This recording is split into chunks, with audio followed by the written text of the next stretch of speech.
Hello, dear learners, my dear students. Myself, Deenadayalan, head of the Department of Biology from ASC Independent PU College.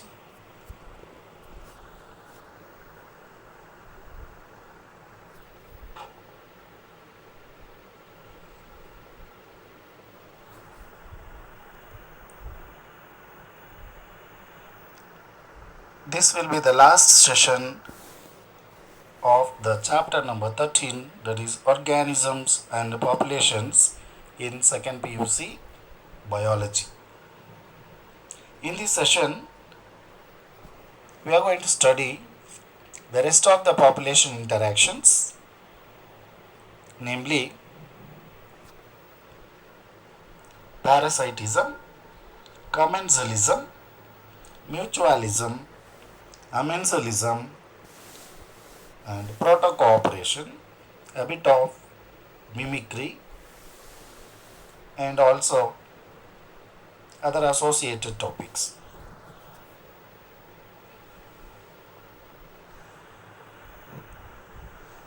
Firstly, we'll study in detail about parasitism. What is parasitism? The interaction in which one organism, that is the parasite, derives the nourishment from the other organism, the host, is called parasitism. Parasites are therefore chemoautotrophs. This relationship is harmful or detrimental to the host. However, a true parasite does normally not kill its host.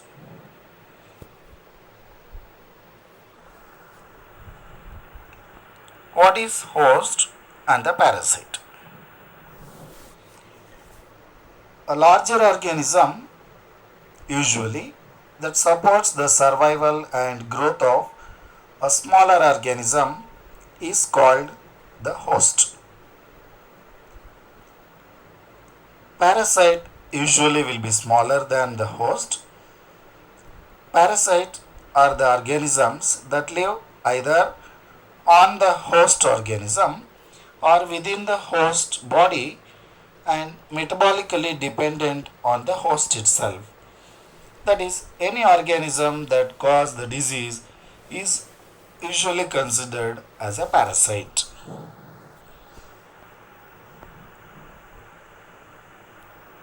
There are many examples for the parasites. Here you can observe very clearly various kinds of parasites: viruses, bacteria, fungi, the protozoans, and helminthes, which are the major pathogenic, that is disease causing parasitic organisms. They may be unicellular like bacteria or subcellular like viruses, or maybe multicellular like helminthes and fungi. And protozoans are also unicellular and few are pathogenic like Plasmodium, Giardia, Entamoeba, Leishmania, etc. Insects do not act as parasites. Actually, they are the carriers of the parasites in the intermediate form in their body, especially digestive system. For example, in malaria, the female Anopheles mosquito acts as a vector or transmitter. It transmits the intermediate stage of the Plasmodium, a protozoan, into the human body while sucking the blood. Unknowingly, the intermediate stage of the parasite will be introduced into the human body, where it multiplies in the RBCs and destroys and cause chill fever and all due to the chemical substance called hemozoin. In detail, you will be studying about the malarial parasites and its life cycle under human health and diseases. What kind of parasites do you find? Basically, we classify that into ectoparasites and endoparasites. Ecto means parasites which live outside the body. Endo refers to the parasites which live inside the body. Helminthes. For example, Ascaris lumbricoides, whipworm, pinworm, liver fluke platyhelminthes, pork tapeworm, and bovine tapeworm. All these are the examples for endoparasites. Usually they live in the digestive system, especially in the intestine where they get digested simplified form of the food material that's easily absorbed. That's why the endoparasites have poorly developed digestive organs. And coming to the ectoparasites, some examples are highlighted here. Firstly, the leech on the left side, which is a blood sucking animal. Similarly, another blood sucking organism, that is sanguivorous. Sanguivorous organisms are the organisms which sucks the blood, feeds on the blood, like a leech. Here another example, the bed bugs of various stages. And another sanguivorous organisms, the mosquitoes, Culex mosquito, Aedes mosquito, and female Anopheles mosquito. Like that, mosquitoes acts as a reservoir for the intermediate stage of the parasitic organisms. Even ectoparasites, here another example, the ticks on the body of the dogs, and marine fishes containing the copepods. Marine fishes on their body, the copepods, that is arthropods, gets attached, and it is a kind of interaction. Parasitic worm, parasitic arthropod.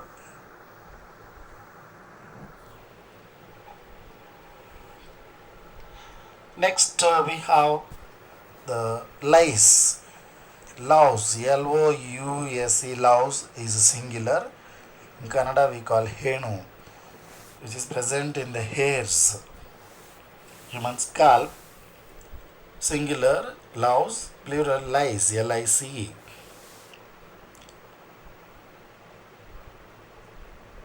Louse on the human scalp that receives usually the nourishment from the blood. It's also blood sucking sanguivorous organism and causes rashes and also irritation.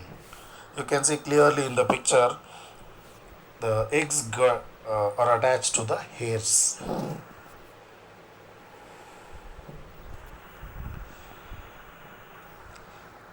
Evolution of the host and parasite relationship. How do the host and parasite evolve? Most of the parasitic relationships are very specific and complex. That is, some parasites they cause infection or disease in only some specific or a particular kind of species or organism. Such parasites are called species specific and complicated parasites. The parasite and the host have co-evolved, means both evolve equally, then only they can survive. This means that the host has developed certain defense mechanism. For example, immune system in human body, or the gastric juice rich in HCl in the stomach secreted by the gastric glands, to prevent the parasite from causing any harmful effects if it has already entered the body through the digestive system.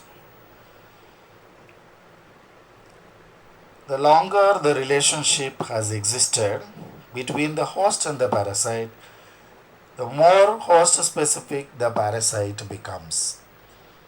That is why they keep causing the same kind of inflammations for a longer number of years. That is duration.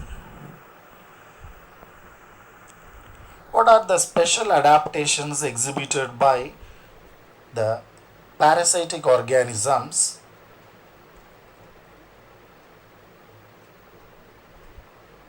to live within the body of the host? That is endoparasites. Reduced sense organs. Sensory organs in their body will be highly reduced. Locomotor structures are usually absent. It is highly reduced if present. Reduced ability to maintain homeostasis. Normal internal environment within the body of the parasites cannot be maintained. Life cycles will be very complicated and elaborate. Special organs are developed by the parasites, that is endoparasites, such as suckers and hooks for attachment within the host body. These endoparasites will have high reproductive capability, usually associated with more than one host, that is the multiple hosts. Some are restricted to single host. Some parasites need more than one host to complete their life cycle. This is very important for 3 marks. What are the parasitic adaptations exhibited by the organisms to survive within the host body, especially endoparasites? For example, human liver fluke,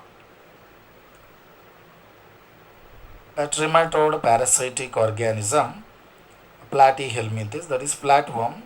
It depends on the two intermediate hosts, snail and fish, without which they cannot complete their life cycle.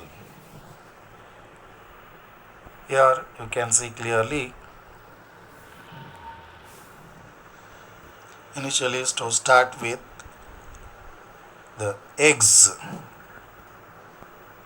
enter into the first intermediate host, the snails, Bithynia species. Then they release the larval form of the parasite called Cercaria. Then enters into the secondary intermediate host, fish body, from the aquatic organisms, because fish feeds on some of these larvae.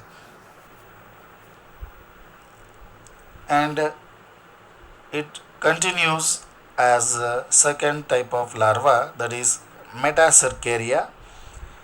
It may reach the human body in the form of a definitive host, or may enter into the reservoir hosts like cats, dogs, etc.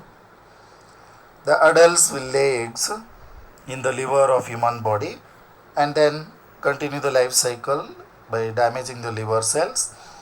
Then the excreta containing these eggs, highly inflammable, will continue the same life cycle. So what are the two hosts that is required by the human liver fluke?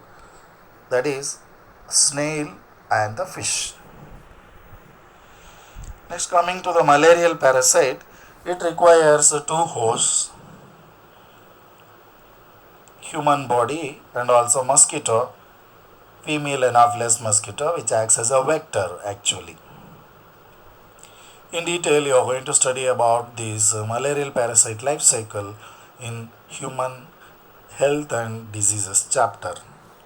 So we will move on to the next one. Majority of the parasites mainly harm the host organism. It may reduce the survival of the host also, sometimes due to their severe inflammatory effect, and also growth and reproduction rate of the host will be reduced. It reduces the population density of the host. They might render the host more vulnerable to predation by making it physically very weak.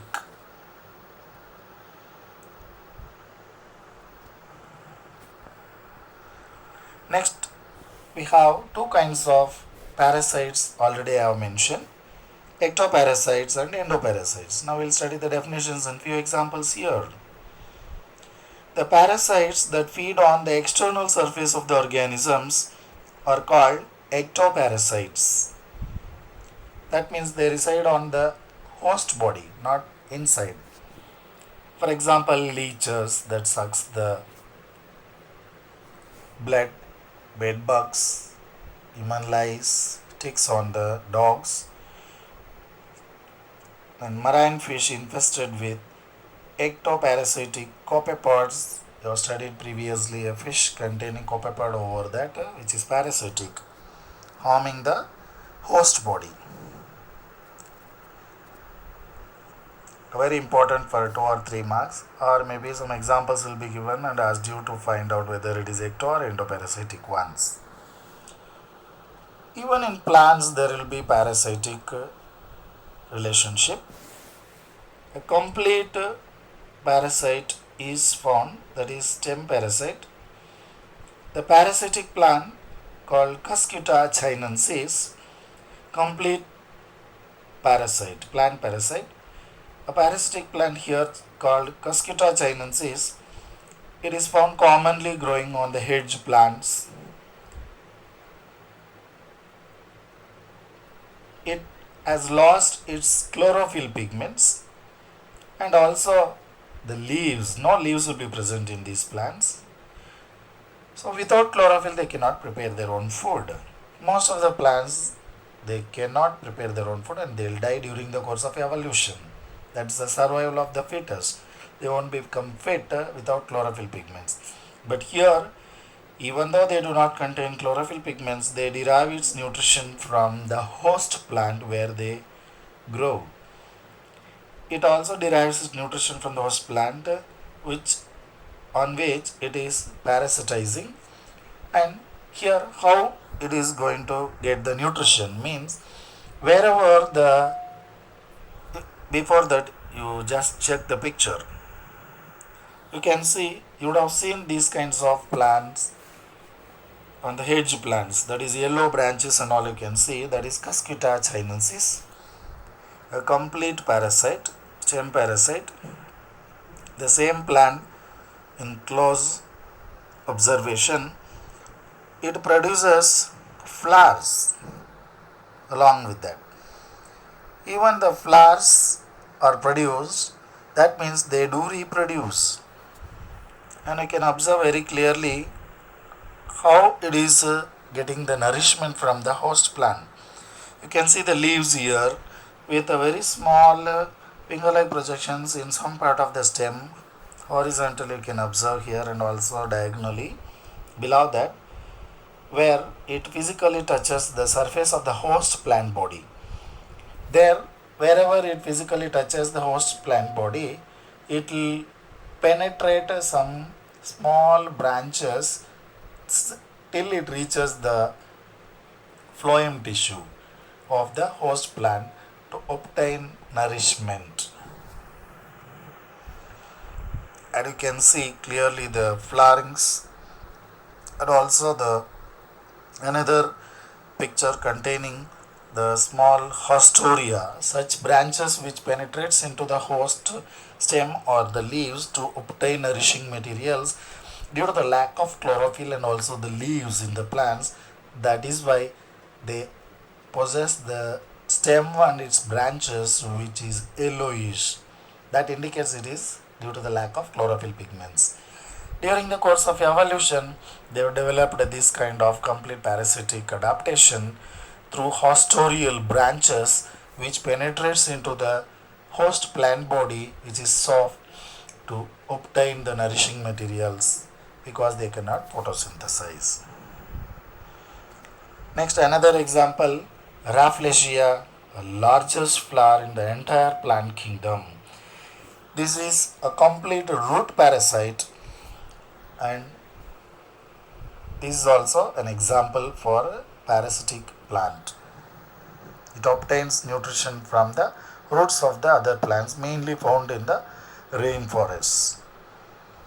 Very beautiful flower and usually pollinated by the elephants. Elaphophily, we will be studying this under sexual reproduction in flowering plants in detail. Next, another type of parasite, that is endoparasites. The word itself indicates endo means inside the body of the host. The parasites that live inside the host body at different sites such as, that is regions such as liver, there is a spelling mistake, liver, kidney, lungs, RBCs, and usually in the small intestine too, because they get very easily the digested, soluble, simplified food materials that can be directly utilized. That's why poorly developed digestive organs also in case of the ectoparasitic organisms. The life cycles of endoparasitic organisms. The life cycle of endoparasites are more complicated because of their extreme specialization. Their morphological and anatomical features are greatly simplified while emphasizing their reproductive potential. So they have poorly developed digestive organs. Some of the advantages and disadvantages of the ecto and endoparasitic organisms in or on the host, just you can make a note of it.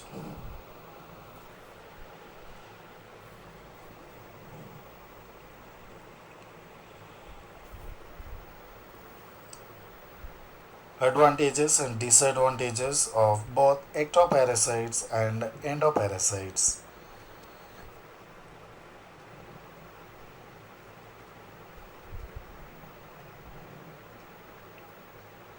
You can just copy it down just to understand, not that much important for the examination, to understand the life cycle of the parasitic organisms. Finally, we have brood parasitism. That is, some organisms lays, especially the birds, they lay eggs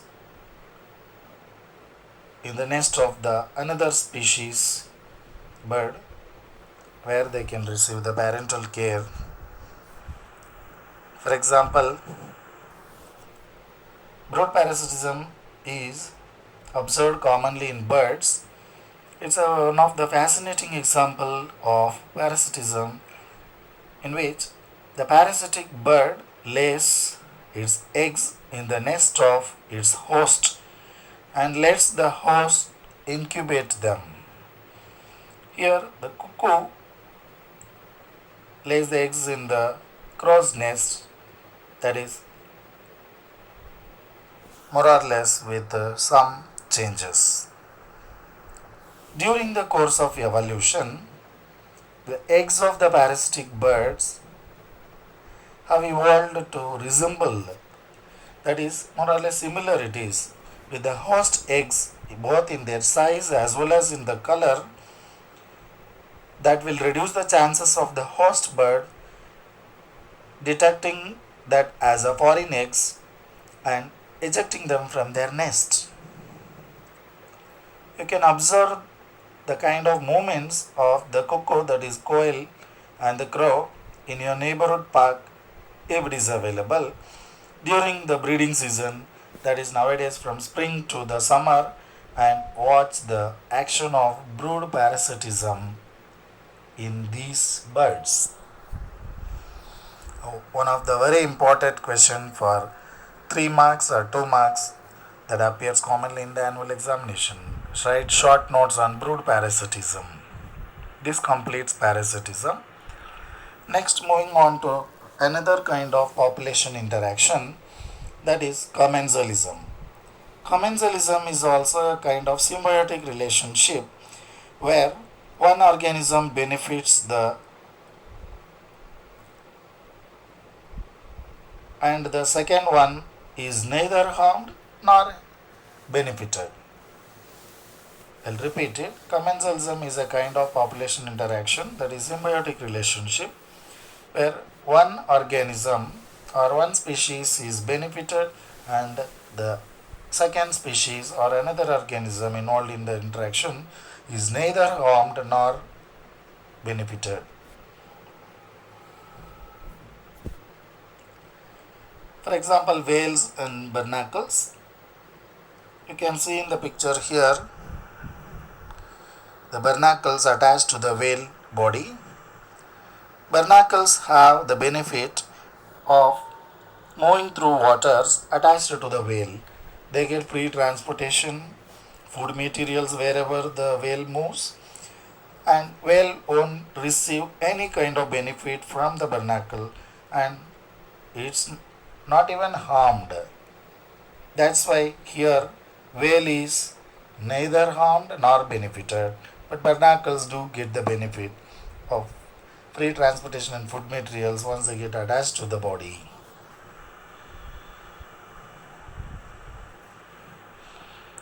Next, some other examples, and again the same example in detail you can see here. The barnacles of the grey whale gain a home and transportation to the areas with food while leaving the whale unaffected, that is without any benefits. Another example of commensalism here is an epiphytic orchid. Usually orchids are epiphytes, plants which grows on the other plants. An orchid, here you can see in the picture very clearly the beautiful highly advanced groups of angiosperms, that is monocot plants, and highly advanced groups of plants, Orchidaceae, the family. An orchid, an epiphyte on the branch of mango tree.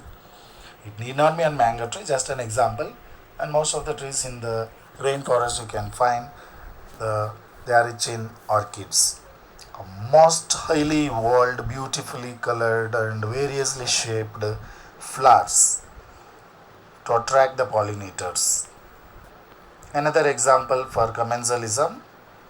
All these are very important. Sometime only the examples will be given and you will be asked to mention the type of population interaction.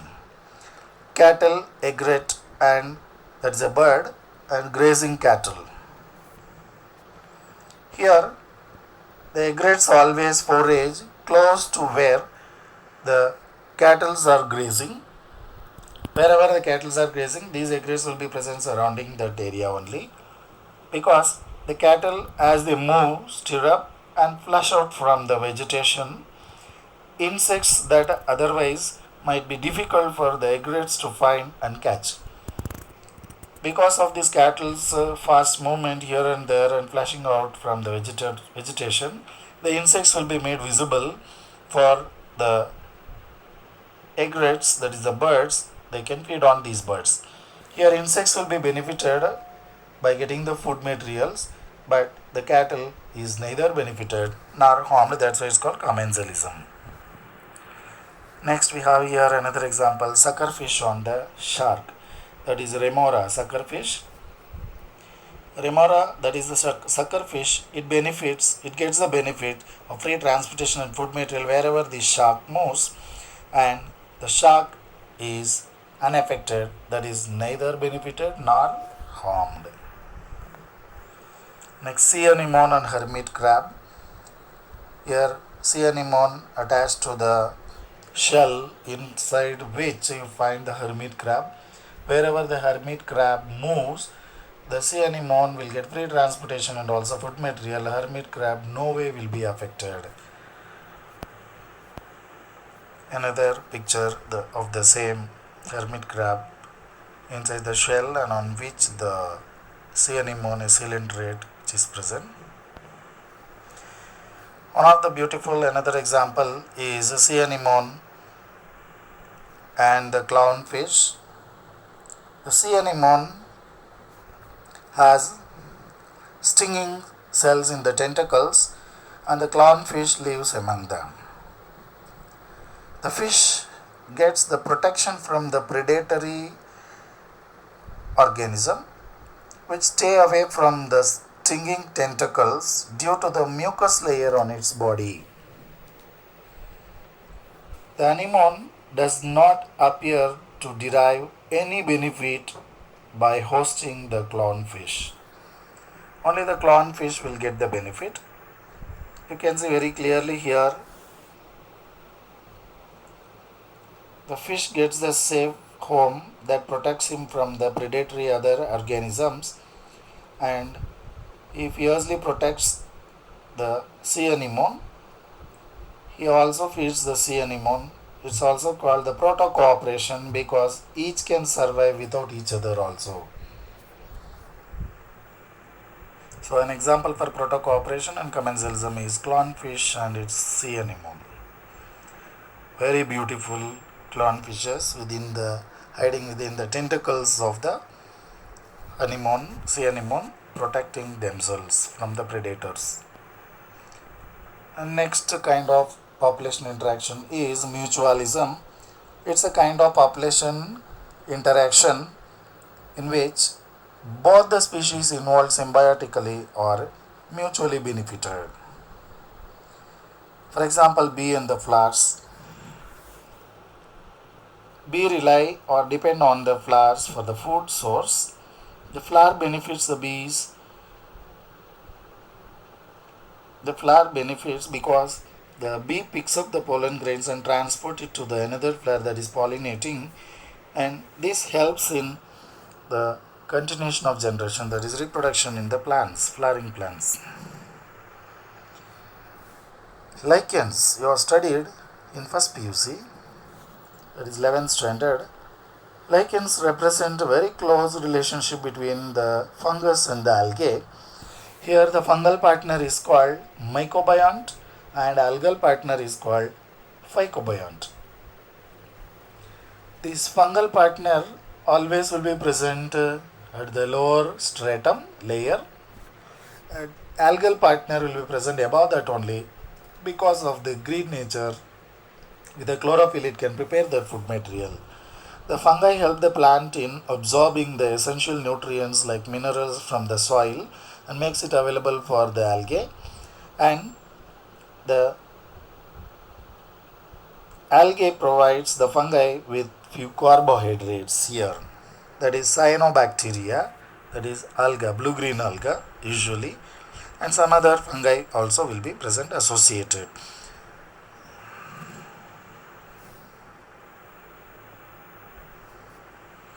You can see here the different pictures of crustose lichens, foliose lichen, leaf-like appendages are present, and fruticose lichens, very beautiful.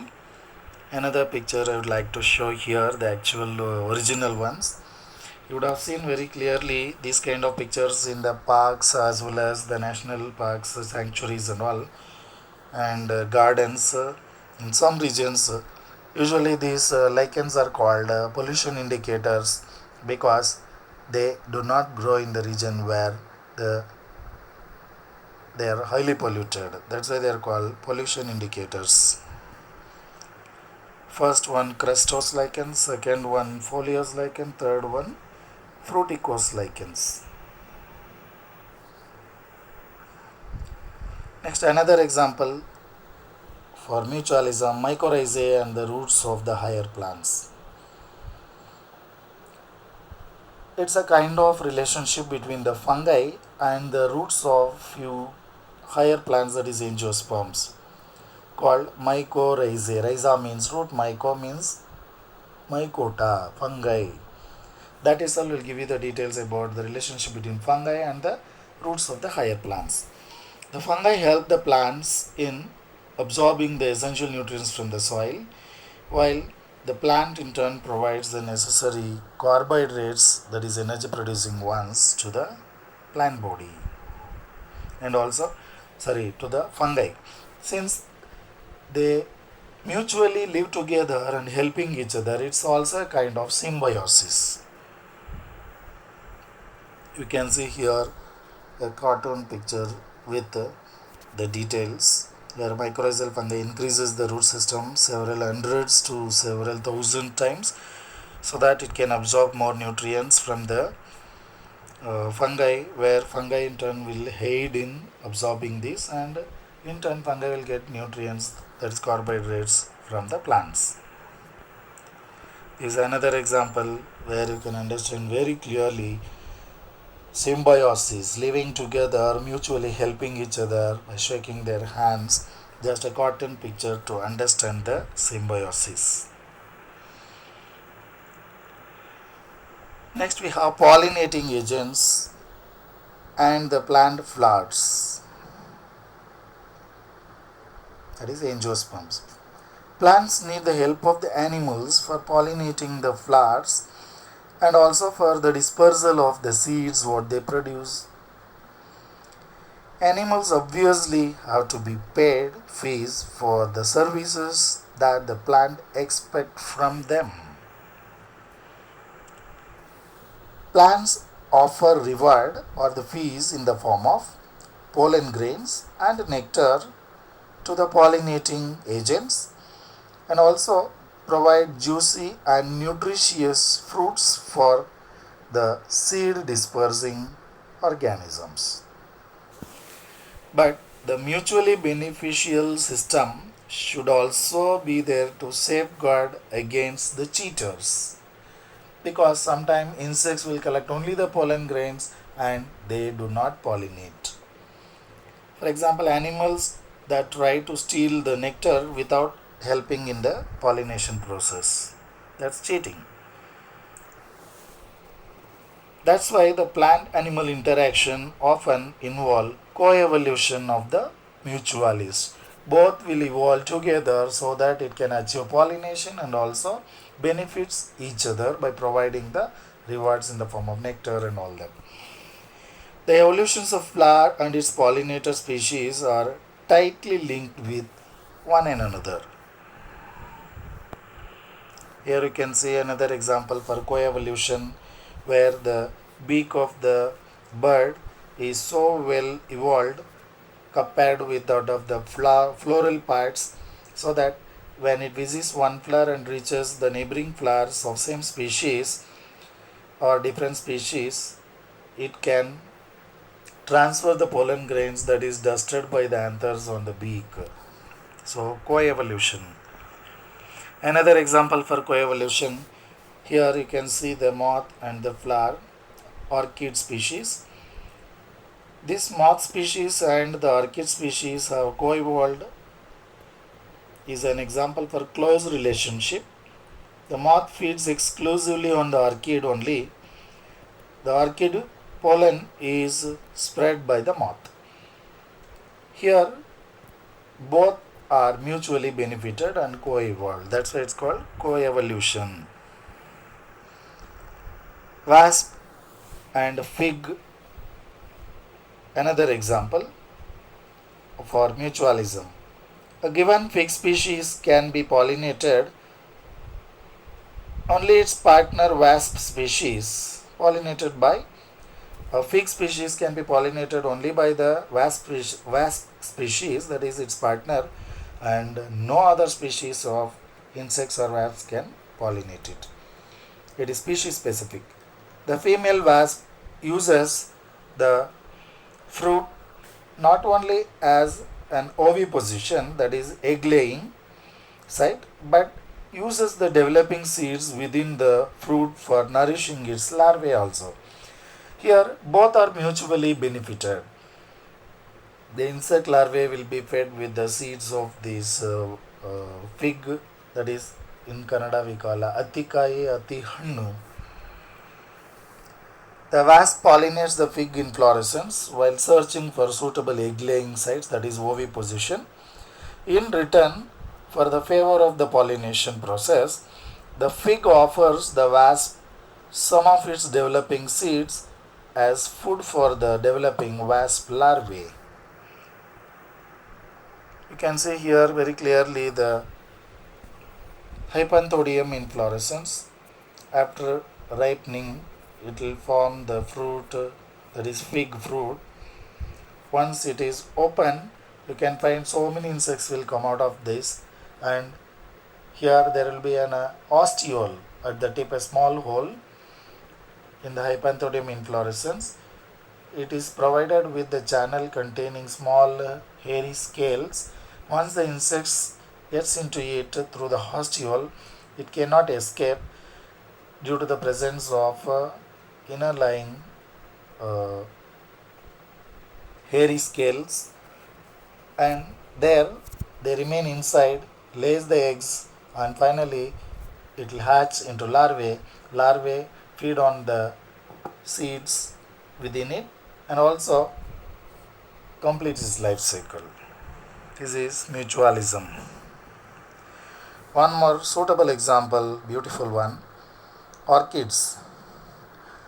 Highly advanced groups of plants in the angiosperm, that is monocots belonging to family Orchidaceae. Orchids show a bewildering diversity of floral, that is flower patterns, many of which have evolved to attract the right pollinator insects, that is bees and bumblebees, and ensure the guaranteed pollination by it. What is the difference between bees and bumblebees? Bumblebees are robust, that means larger in size, have more hairs on their body, hairy outgrowths on their body, and are colored with yellow, orange, and black. Whereas normal honeybees are more slender, means thinner than them in the body appearance. They have very few body hairy structures and wings that are more translucent. The tip of their abdomen is more pointed than the bumblebees, where it is not pointed. And you can observe these characteristic features in the picture here. Very beautiful. The first one, honeybee, and the second one, bumblebee.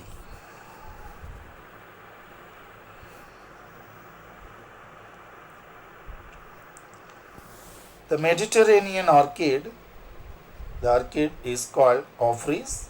It employs a special mechanism called sexual deceit to get pollination done by a species of a bee.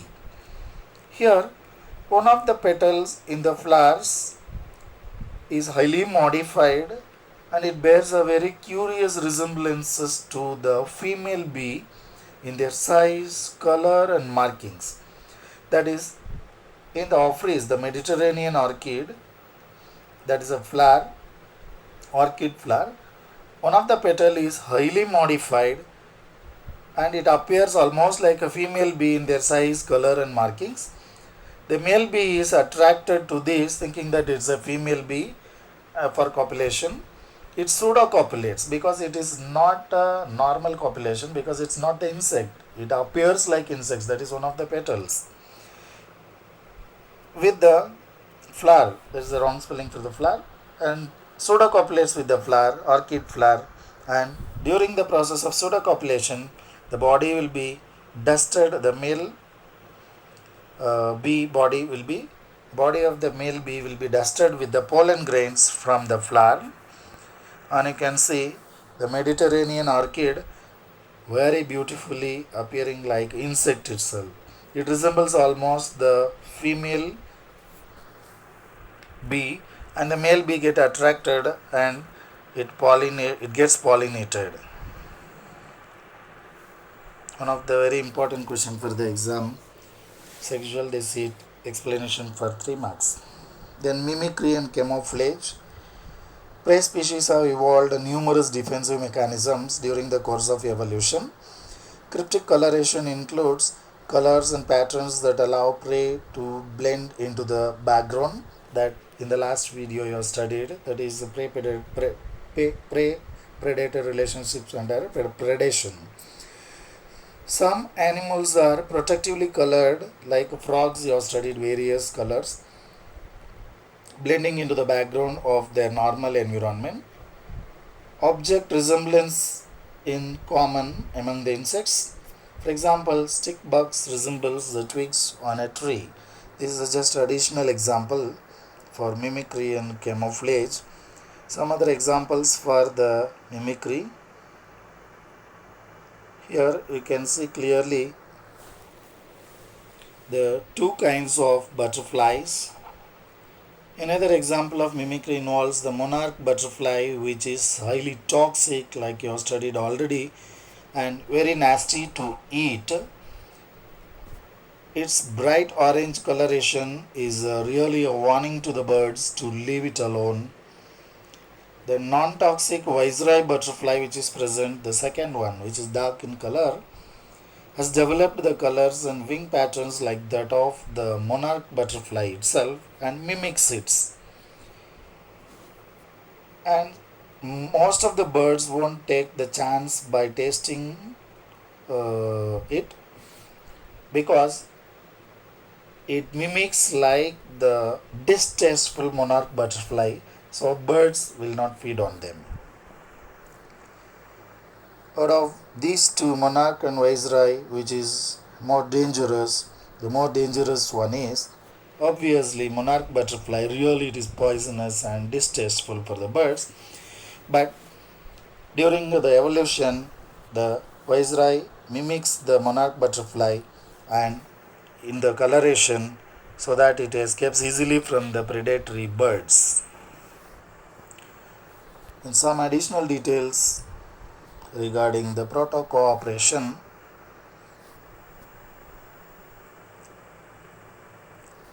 It's a positive interspecific interaction in which both the partners that are involved are mutually benefited and increase the chance of their survival. However, the interaction is not obligatory for their survival, as both can live without this interaction.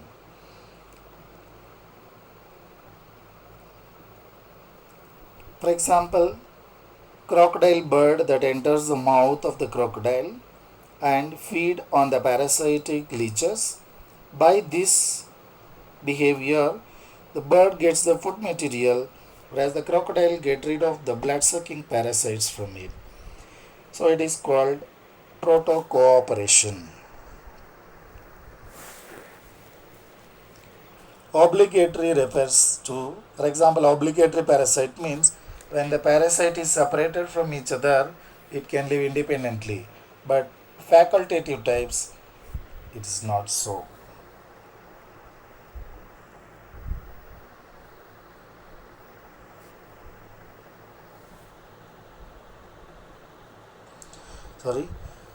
Obligatory parasites means host and species both are very specific.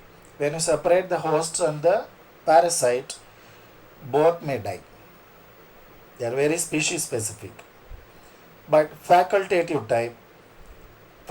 parasites, if it is separated, both can live independently.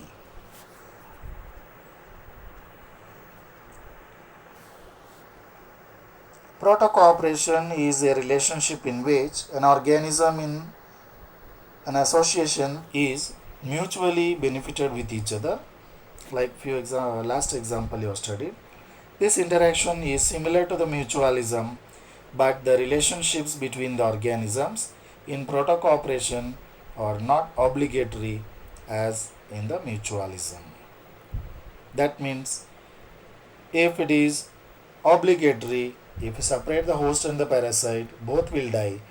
It is not obligatory, it is facultative. In this kind, whenever the host and parasites are associated with each other, they get the mutual benefit, otherwise they can live independently also. An example of proto-cooperation happens between another soil bacteria or fungi and the plants that occur growing in the soil. Here, Soil bacteria and fungi interrelate with each other, forming nutrients essential to the plants, and the plant obtain nutrients from the root nodules and decompose the organic substance. This is also another example for protocooperation. Altitudinal sickness, in the second video I gave just simple details. It is very important for the examination for 3 marks or sometimes 5 marks too. What is altitude sickness? In the higher altitudes, due to the variation in the atmospheric pressure at greater heights like 3500 meters and more than that, the person experiences a disorder called altitude sickness. It's a condition by which the body does not get sufficient oxygen at the higher altitudes. Main symptoms of this altitude sickness are nausea, fatigue, and irregular heartbeats, that is palpitations. Gradually the person gets acclimatized, that is gets used to such climatic conditions, and may stop experiencing the altitude sickness also frequently if they are exposed to such situation. In such persons, the body compensate it by, that is the oxygen supply will be compensated by increasing the RBC production, that is erythropoiesis. Second one, by decreasing the binding capacity of hemoglobin and by increasing the breathing rate. Very important for 3 marks as well as the entire part for 2 marks. We have come to the end of the chapter 13, organisms and populations. Hope you would have all followed. Dear students, copy down the details in the video lessons from the video lessons as the notes in the classwork. Most likely questions from the model question papers and also the board exams will be given in the next session with reference to this chapter, that is unit 10 number 13. Chapter number 13. Associated with this, test questions also will be given. Kindly answer the questions and self-evaluate genuinely due to the national lockdown. Thank you. Take care. Have a happy day.